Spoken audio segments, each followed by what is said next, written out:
इस वक्त शहर में बैठा अखबार पढ़ रहा था। मुझे मामू के घर रहते हुए तकरीबन 10 दिन गुजर गए थे। चूंकि मेरे मामू ज्यादातर दूसरे मुल्क में होते थे, इसी वजह से इनकी गैर मौजूदगी में मैं इनके घर में रहता था।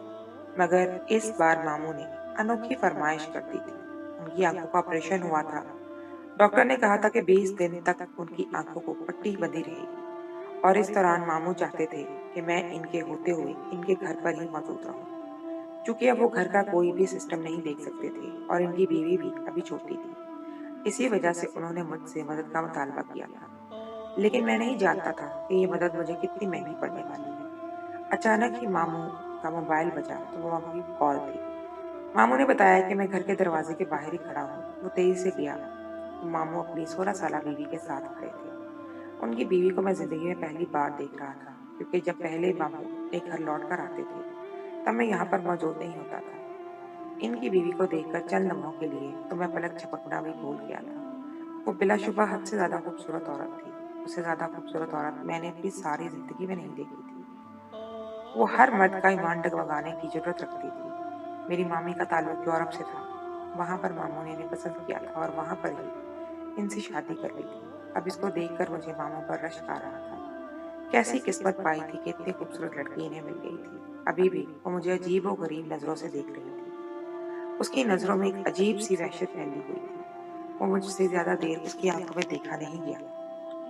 इस दौरान मामू बार बार मेरा नाम पुकार रहे थे, लेकिन मेरा ध्यान इनकी छोटी सी बीवी में उलझा हुआ था। मैं तेजी से मामू के सवालात का जवाब दिया और इन्हें एहतियात से अंदर ले गया। इस दौरान मुझे अपने कंधे पर किसी के हाथों का लम्स का एहसास हुआ। जब मैंने गर्दन मोड़ कर देखा तो मेरी 16 साल मामी अजीबो गरीब अंदाज में मुस्कुराते हुए मुझे ही देख रही थी। इनकी मुस्कुराहट में हजारों तरह के सवालात थे। इनका जवाब मैं नहीं देना चाहता था, क्योंकि मुझे पता था कि मैं इस जवाब देने के लिए राजी हो गया तो जरूर इसके हक में ही फैसला होगा। जबकि मैं नहीं चाहता था कि मामू भी मजबूरी का फायदा उठाओ। इनको लेकर मैं तेजी से घर के अंदर दाखिल हो गया। मैं भी इनसे इन्हीं लाउंज में बिठाया कि मुझे अपनी मामी की आवाज सुनाई दी, अरसलान, जरा मुझे बताओ किचन में सामान कहाँ पर रखा हुआ है। उसकी बात सुनकर मेरा दिल तेज से धड़का। मुझे शिद्दत से कुछ गलत होने का एहसास हो रहा था। उसकी पहली नजर में ही मैं उसे पहचान गया था कि वो बिल्कुल भी ठीक औरत नहीं है। लड़का तो मैं भी ठीक नहीं था, लेकिन यहाँ पर घर की इज्जत का सवाल था। मैं कम से कम घर की इज्जत पर हाथ डालने वालों में से हरगिज भी नहीं था। इसी वजह से मैं हर मुमकिन कोशिश कर रहा था कि इससे दूर ही रहूं। मगर मैं जितना इससे दूर भागने की कोशिश करता, वो इतना ही करीब आने की कोशिश करती थी। मुझे तो हैरानगी हो रही थी कि उसे मेरा नाम कैसे आता है। मामू ने मुझे कहा, चलो जाकर अपनी मामी को बताओ। मैं खामोशी से उठा किचन की तरफ चल दिया। अभी मैं किचन के दरवाजे पर ही खड़ा था कि सामने का मंजर देखकर मुझे लगा मेरे कदमों के नीचे से जमीन निकल गई है। मैं इस मंजर से नजरें हटाना चाहता था, मगर मैं नजर हटा नहीं पा रहा था। इस वक्त मेरी 16 साल मामी एक नीम बरहना लिबास में खड़ी थी, जिससे इसका पूरा जिस्म वाजे हो रहा था। मेरा दिल तेज से धड़कने लगा। इससे पहले कि मैं वहां से हटता, मुझे दोबारा से उसकी आवाज सुनाई दी थी, अरे अरसलान, वहां पर क्यों खड़े हो? यहाँ पर आओ और मुझे बताओ कि सामान कहाँ पर रखा हुआ है। मेरी मामी इस अंदाज में बात कर रही थी कि इस वक्त नॉर्मल हालत में खड़ी हो जैसे। मैंने नजरें झुका ली, क्योंकि मैं जानता था अगर मैं वहां ज्यादा देर इन्हें देखता रहा तो अपना कंट्रोल खो दूंगा, जबकि मैं ऐसा कुछ भी नहीं करना चाहता था। जब मैं इनके करीब जाकर खड़ा हुआ तो उन्होंने दोबारा से मेरे कंधे पर हाथ रखा। मेरे जिस्म को करंट लगने लगा। झटके से पीछे होकर मैं खड़ा हो गया। मुझे देखकर वो मुस्कुराने लगी और कहने लगी, अरे तुम तो मेरी सोच से भी ज्यादा शरीफ हो। मैं तुम्हें तो बिल्कुल भी शरीफ नहीं समझती थी, बल्कि मैं जहां तक तुम्हारे बारे में सुना था, तुम तो किसी भी लड़की को हाथ नहीं लगा से जाने नहीं देते थे। मोहल्ले की तमाम लड़कियों के साथ तुम्हारे चक्कर चल रहे हैं। इसके अलावा शहर की भी कुछ लड़कियां ऐसी हैं जिन्हें तुम इस्तेमाल कर चुके हो। मामी के मुंह से इस तरह की बातें सुनकर मुझे लगा कि सातों आसमान ही मेरे सर पर जैसे आ गिरे हैं, क्योंकि ये ऐसी बातें थी जिन्हें मेरे घर वाले भी नहीं जानते थे। बल्कि इन बातों के बारे में तो मैंने अपने ज्यादातर दोस्तों को भी नहीं बताया हुआ था। फिर न जाने मामी को ये सब कुछ कैसे पता चला था। हैरत से मैं इनकी तरफ देखने लगा। वो मुस्कुराने लगी और कहने लगी, तुम्हें हैरान होने की जरूरत नहीं है। मेरे लिए सब कुछ पता लगाना बिल्कुल भी मुश्किल नहीं है। ये कहकर उन्होंने मुझे आंख मारी। मुझे अंदाजा हो गया कि ये औरत हद से ज्यादा चालाक है, और इस किस्म की औरत का इसी किस्म का पंगा लेना मतलब खुद को मुसीबत में डालना है। इसी वजह से मैंने फैसला किया कि अब यहाँ ज्यादा देर नहीं रहूंगा और अपने घर चला जाऊंगा। मैं नजरें झुका के इनके सामने खड़ा था। मैंने इनसे पूछा कि आपको कौन सा सामान नहीं मिल रहा। जब इसने मेरी तरफ इशारा किया तो मुझे लगा कि मेरे कदमों के नीचे से जमीन निकल जाएगी। मैं वहां से जाने ही लगा था कि उसने एकदम से मेरा हाथ पकड़ लिया और मुझे कहने लगी, चलो, इतनी भी शराफत नहीं अच्छी। वैसे भी तुम्हारे मामू को कुछ भी नहीं पता और ना ही कभी पता चलेगा ही। इसीलिए बेहतर है कि तुम्हें कुछ भी कह रही हूँ जो वो सब मान लो। मुझे लग रहा था कि अब अगले ही लम्हे में बहक जाऊंगा। मैं बहुत मुश्किल से खुद को काबू कर रहा था। वो तेजी से मेरे पास आई और मेरे सामने खड़ी हो गई। उसको दोबारा देखा तो दोबारा से मेरा दिल बहकने लगा। इससे पहले कि मैं वाकई उसकी तरफ मुतवज्जो हो जाती, अचानक ही मुझे अपने मामू की आवाज सुनाई दी। मामू यहाँ पर आ रहे थे। मैं तेजी से उससे दूर हुआ। मुझे देखकर वो बुरे बुरे मुंह बनाने लगी और कहने लगी, फिक्र मत करो, कुछ भी नहीं देख सकते ये। उसकी बात का मैंने जवाब नहीं दिया। मैं मामू के पास गया और उनसे पूछने लगा कि क्या हो गया है, आपको किसी चीज की जरूरत है? मेरी बात सुनकर उन्होंने तेजी से नफी में सर हिलाकर कहने लगे, मुझे तो किसी चीज की जरूरत नहीं है, लेकिन मैं चाहता हूँ कि तुम इसको फार्म हाउस लेकर जाओ, क्योंकि यहाँ आने से पहले मुसलसल जिद कर रही थी कि इसने वहां पर पहुंचते ही फार्म हाउस जाना है। तुम्हें तो पता है कि वो इलाका कितना खूबसूरत है। और फिर जब मैंने उसे फार्म हाउस की तस्वीरें दिखाई तो वहां जाने के लिए बेचैन हो गई। मैंने एक नजर अपनी 16 साल मामी पर डाली, जो इस वक्त बहुत ही अजीब व गरीब नजरों से मेरी तरफ देख रही थी। अचानक ही उसने मुझे इशारा किया, जिसे देखकर मैं पानी पानी हो गया। मेरे दिल में तो आया कि मामू को इनकार कर दो, लेकिन मामू ने बहुत मान से मुझे कहा था। मैंने मामू को अपने साथ चलने के लिए कहा, लेकिन उन्होंने साफ इनकार कर दिया और मुझे कहने लगे, मैं बहुत ज्यादा थक गया हूँ, मैं यहाँ पर रहकर आराम करूंगा, तुम दोनों जाकर घूम फिर आओ। चलो अब तुम जल्दी से करो, क्योंकि देर कर रहे हो। उसने मुझे बाजू से पकड़ा और मुझे घसीट कर आगे की तरफ जाने लगी। मैं पलटकर अपने मामू की तरफ देख रहा था, लेकिन उनका हमारी तरफ ध्यान ही नहीं था। उनकी हमारी तरफ पीठ थी और न जाने कौन सी सोच में वो डूबे खड़े थे। दूसरी तरफ उसने मेरी दोबारा बाजू मजबूती से पकड़ा था। मुझे अपने वजूद पर उसके लम्स का एहसास हो रहा था, जो मुझे बहुत ज्यादा बेचैन कर रहा था। मैंने एक झटके से उसे बाजू छुड़वाया और उसे निहायत ही सख्ती से मना किया कि मेरे साथ इस तरह की हरकतें करने की जरूरत नहीं है। तुम मुझे जैसा लड़का समझ रही हो, मैं वैसा लड़का हरगिज भी नहीं हूँ, और कम से कम तुम्हारी तो किसी भी किस्म की मुराद पूरी नहीं करने वाला। मेरी बात सुनकर उसकी आंखों में आंसू आ गए, लेकिन अब मैं ना तो उसके वजूद की तरफ देख रहा था और ना ही उसकी आंखों की तरफ देख रहा था। इसी वजह से मुझे जरा भी फर्क नहीं पड़ रहा था। लेकिन मुझे पता था कि इस वक्त एक 16 साल लड़की मेरे सामने खड़ी है और वो इस वक्त मेरे काबू में है। मैं जो भी चाहे उसके साथ कर सकता हूँ। वो यही सोच थी जिससे मैंने बहुत ज्यादा बेचैन हुआ था। मैं तेजी से वहां से हटा और भाग कर अपने कमरे में आ गया। मैं गहरे गहरे सांस लेने लगा। मुझे समझ नहीं आ रही थी कि क्या करूं, इस मुश्किल से कैसे बाहर निकलूं, क्योंकि जिस तरह से उसकी हरकतें थी मुझे अंदाजा हो गया था ज्यादा देर तक मैं काबू खुद पर नहीं रख पाऊंगा ना। आखिर को मैं भी बंदा बशर था। जब तक अपने जज्बात को मैं काबू रख सकता था, और अब दूसरी तरफ मेरा शैतान भी मुझ पर हावी होने लगा था, जो मुझे बार बार यही कह रहा था कि तुम्हारे पास खुला मौका है, तुम अपनी ख्वाहिश पूरी कर सकते हो। तुम्हें तो वैसे भी कम उम्र लड़कियां बहुत पसंद होती हैं। मैं अपने बाल दोनों हाथों में जकड़ लिए और जोर जोर से खींचने लगा। मेरी तबीयत यकदम ही खराब होने लगी थी। मैं तेजी से मामू के पास गया और इन्हें कहा कि मैं आज नहीं जा सकता।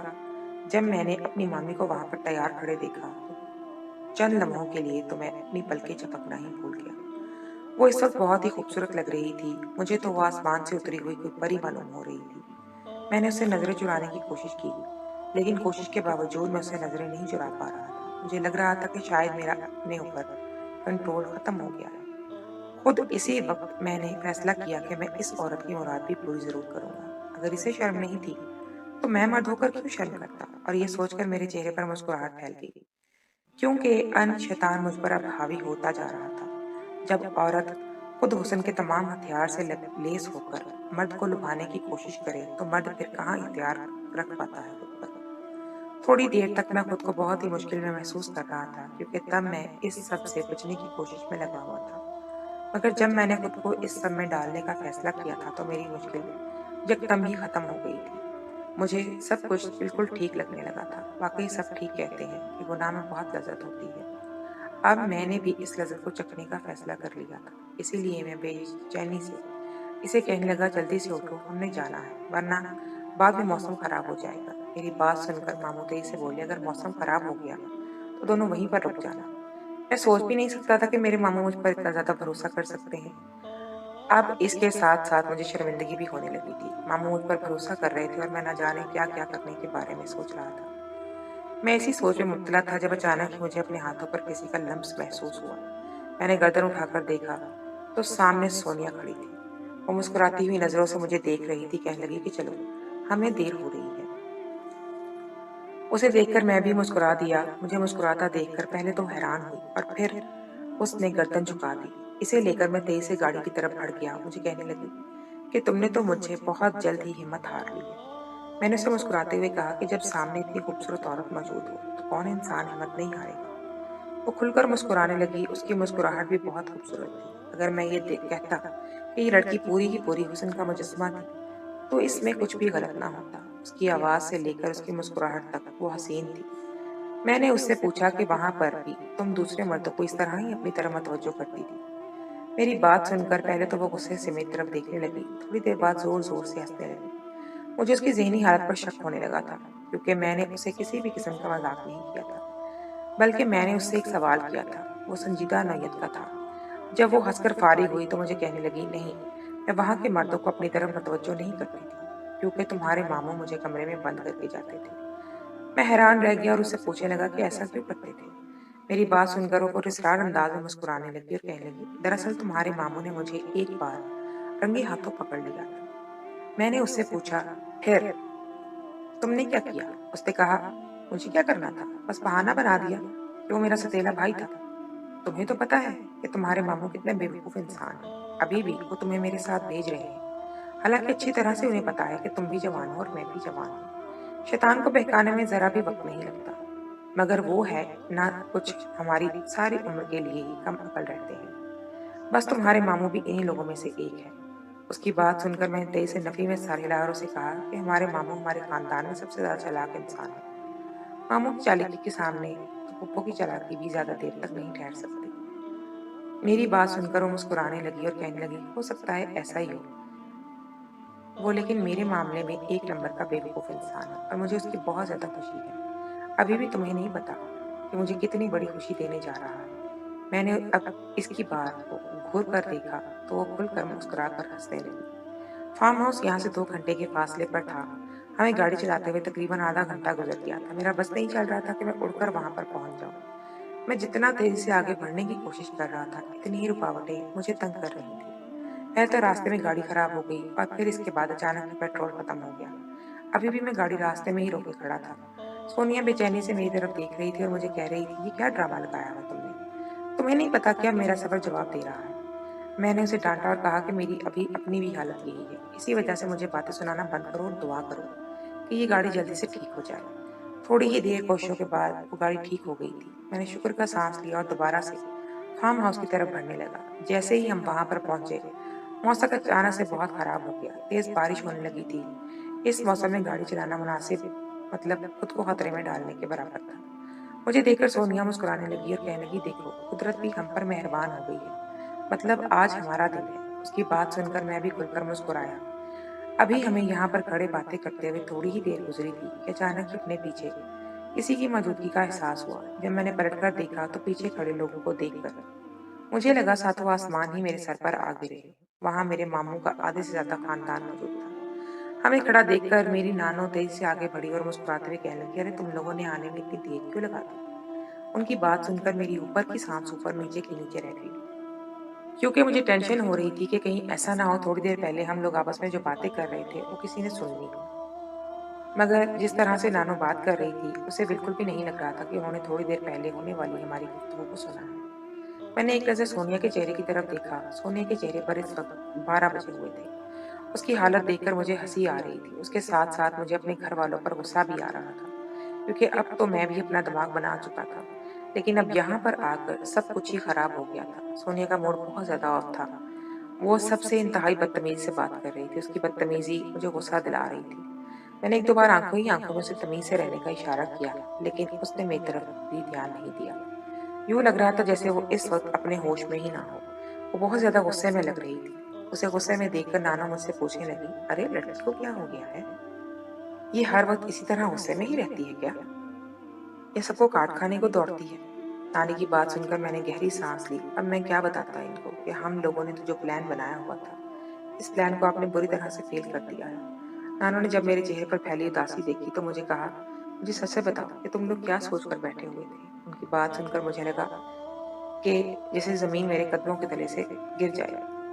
अब वो मुझसे बराह रास्त सवाल कर रही थी। एकदम ही मैं खामोश हो गया। फिर मैंने अपने आप पर काबू पाया और उन्हें बताया, दरअसल हमें उम्मीद नहीं थी कि आप सब लोग यहाँ पर मौजूद होंगे। अरे! तो हम कौन-सा कोई और मखलूक है? हम भी तो इंसान ही हैं और उसके अपने रिश्तेदार ही हैं। हमसे वो क्यों इतना चिढ़ रही है ज़्यादा? उनकी बात सुनकर मैंने नासमझी से कंधे झुका दिए। नानो भी मुँह में मुँह बुड़ाने लगी और उसे बातें सुनाने लगी। मैं भी खामोशी से बैठ गया और बाकी लोगों को बातें करता और देखने लगा। इस दौरान मैं अपने चेहरे पर किसी की नज़रों की तपिश महसूस कर रहा था और मुझे पता था कि वो मुझे देखने वाला कौन है, मगर थोड़ी ही देर बाद मेरी ये गलतफ़हमी दूर हो गई। क्योंकि मेरी तरफ सोनिया नहीं बल्कि मेरी अपनी ही कज़न देख रही थी। मेरी जब उससे निगाहें मिली तो उसे जल्दी से अपनी गर्दन झुका दी और उसके चेहरे पर फैली शर्मीली मुस्कुराहट देख के ये सब देखकर एक लम्हे के लिए तो मुझे यकीन ही नहीं आया कि अपनी ही इस कज़न को बचपन में बहुत ज़्यादा पसंद करता था। लेकिन कभी भी अपनी अम्मी से रिश्ते की बात नहीं की थी, तो मुझे लगता था कि वो अमीर लोग हैं और हम जैसे आम से लोगों में कभी भी रिश्ता नहीं करेंगे। अभी उसका देखने का और मुस्कुराने का अंदाज़ मुझे बता रहा था कि वो भी मुझे पसंद करती है और मुझे अपनाना चाहती है। मैं भी उसे देखकर मुस्कुराने लगा। अचानक ही मुझे लगा कि किसी ने मेरी रान पर चुटकी काटी हो। मैंने जल्दी से अपने दाएं जानिब देखा तो वहां पर सोनिया बैठी हुई थी। वो इंतहाई गुस्से में मेरी तरफ देख रही थी।